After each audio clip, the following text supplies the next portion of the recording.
1 ಗಂಟೆ ಮಧ್ಯರಾತ್ರಿ ಹೇಳ್ತಾರೆ, ಎದ್ದು ನೋಡ್ತಾರೆ.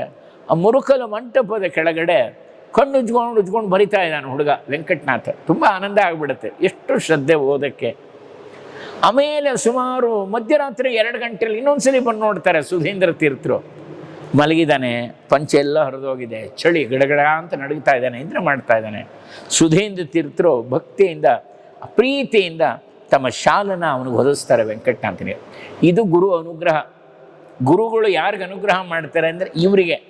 ವಿದ್ಯಾ ಸರಸ್ವತಿ ಯಾರಿಗೆ ಒಲಿತಾಳೆ ಅಂದರೆ ಇಂಥವರಿಗೆ. ಇದನ್ನು ವಿದ್ಯಾರ್ಥಿಗಳು ಅರಿಬೇಕು. ಹೀಗಾಗಿ ಅವರಿಗೆ ಎಂಥ ಒಂದು ಒಳ್ಳೆ ವಾಗ್ಮಿ ಅಂದರೆ ಅದ್ಭುತವಾದಂಥ ವಾಗ್ಮಿ. ಅವರು ಸನ್ಯಾಸತ್ವ ಸ್ವೀಕಾರ ಮಾಡೋಕ್ಕೆ ಮುಂಚೆ ಒಂದು ಘಟನೆ ನಡೆಯುತ್ತೆ.